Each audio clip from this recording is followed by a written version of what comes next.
Earlier this week, I headed to the leafy Allgate to meet our inaugural life swapper.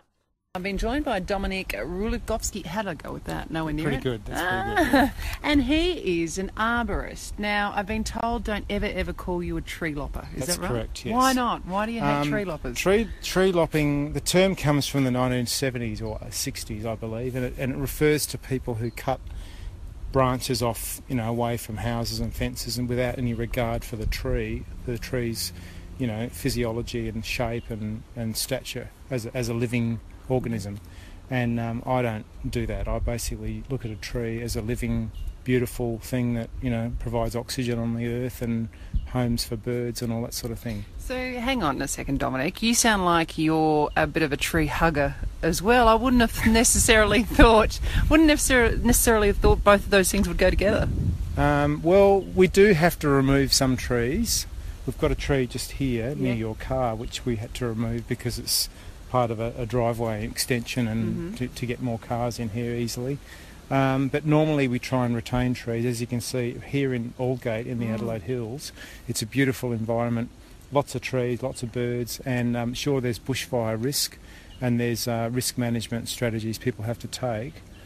But we try and protect the environment. That's why people who live in the hills live up here, because of the beauty and all the things that it's got to offer. Yeah, I mean, even just standing here and smelling and listening to the leaves and the wind, you automatically just go, oh. So do you love your job? I do. I love my job. I've been doing it for 21 years. So how did you get into it? I used to work as a garden maintenance contractor back in the 1990s, early 90s, and I just got to a point where I sort of reached a crossroad. I thought I want to do something a bit more challenging, something a bit more interesting, and something that offers some noticeable change rather than just mowing lawns and doing edges and whippersnipping and weeding. I thought something a bit more, move up, and I literally moved up into the trees. Well, you did say challenged moving up. Training to do this. I mean, have you come across any fellow arborists that are scared of heights or? Yes. Yeah. Believe it or not, some people who have to do aerial work are a bit scared of heights, and they always say, look at the horizon, don't look down, all that sort of thing. But look, if you're not comfortable and feeling safe working at altitudes of 10, 15, 20 metres off the ground, it's possibly not the job for you. But there are safety procedures we always engage. We wear a tree surgeon's harness or saddle that connects you to the tree with ropes. And we use a thing called a flip line, which is a steel cable with a sort of woven rope material around it. We put around the tree, and that stops you from falling back out of the tree. And if we're removing a whole tree, cutting it down to the ground, or an entire limb right back down to the trunk, we wear what we call spurs or tree climbing spikes, and they attach to your legs and they dig into the tree. They're quite sharp. And unfortunately they leave holes in the tree, so you can't wear them if you're pruning a tree because they do damage the tree. Yeah. But if you're removing a whole tree, that's not an issue because the tree is going to be turned into firewood and mulch or whatever. So the training that you have to go through, do you have to go through a course, a 3-month course? There are courses you can do. I don't know if there are any on offer in South Australia. There was one up until the early 90s. Unfortunately, that course just was terminated just before I got into the industry. But I worked for a company in the Mitcham Hills here in Adelaide, and I got training on the job.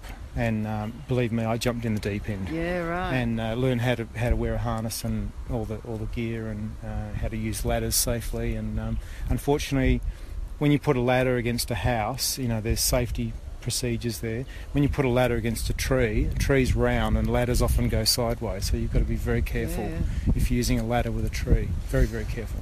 Now, the old timber. Do we call that out?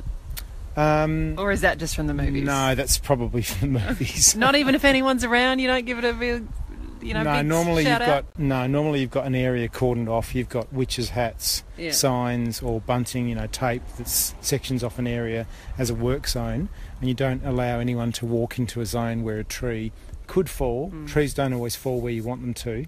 So if the tree's 20 metres tall, no one should be within 20 metres of it unless they're working on the site at the time. So that whole timber, that was just for the TV shows. Yeah, and I mean, look, in America they have, and probably parts of England, they have trees that are 300 feet tall. So there may be, in a forestry application, there may be times when you call out timber, I suppose. Yeah. Oh, come on, Dominic, just give me one. Pretend you're up there. Go on. Right. Timber! There you go. The one and only time Dominic has ever called out timber as an arborist. So where do you sit then? I mean, because quite often trees can be a really contentious issue for homeowners and councils. And coming down on the right side of what is safe to do for bushfire and also for dead limbs falling and everything else, and practicality but also preserving the environment.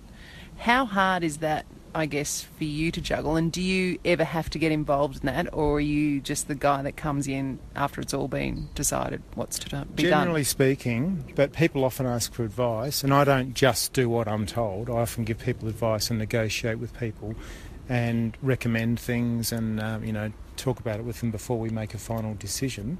So Dominic, when you go to barbecues with your mates, do they say, hey mate, I've got this tree, can you just come and have a look and give me the latest info on what I can do with it, or if I'm trying to sell my house or whatever? Yeah. Look, in the Adelaide Hills, we've got laws that state that if a tree's within 20 metres of a dwelling, not a shed, a dwelling where someone sleeps, you're allowed to cut it down. There are exceptions, there are exemptions. I think there's a dozen or so species of trees that you're not allowed to touch, and if you want to cut them down within that zone, you have to get application approval from the council.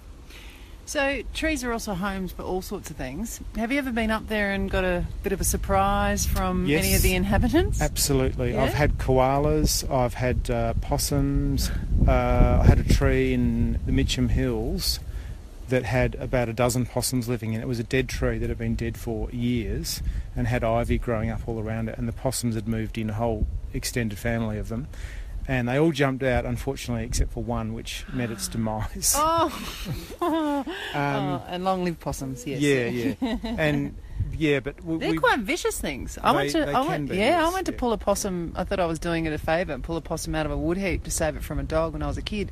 This thing's latched on to the webbing between my thumb and finger and would not let go. I would have been quite happy if the dog had perhaps caught it, but no, we saved it. So, No, they're good. I mean, you got ringtail and brushtail possums, but people have to remember they're native animals. They are protected.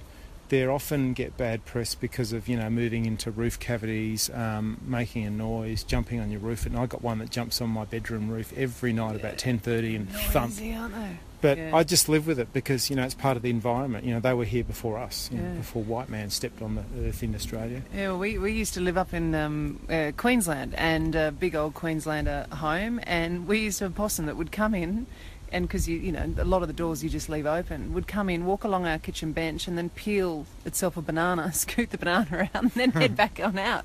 We thought, he was quite delicate about it.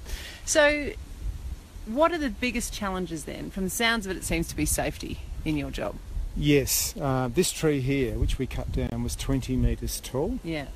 It had a little bit of foliage right at the top because it's growing in what we describe as a forest type environment with lots of tall trees around it.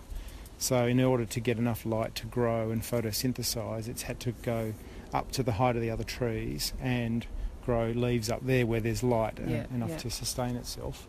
And it was fairly skinny, and it went up a long way, and I had to climb right up to the top to cut the thin branches at the top.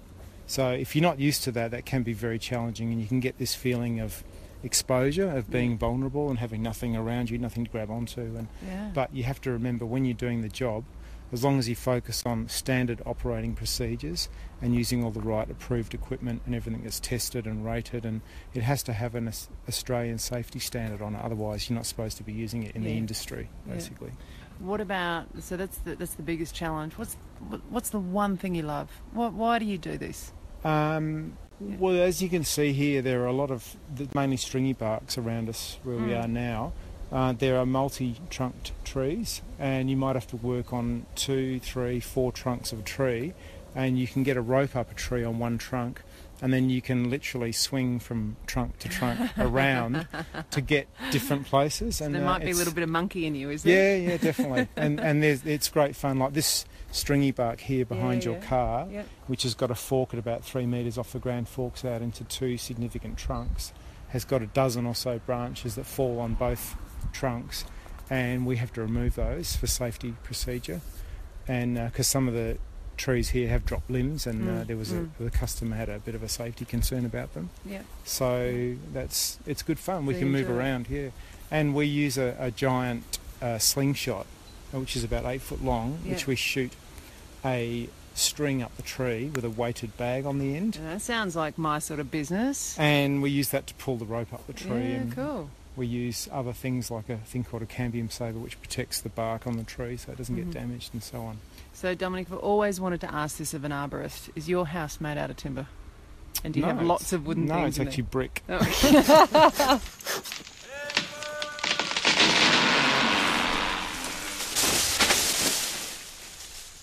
There you go. That was arborist Dominic Rulikowski of Climate Services. And look, a reminder, if you want us to swap into your life, just get in contact with us here at Mornings 891 at your.abc.net.au,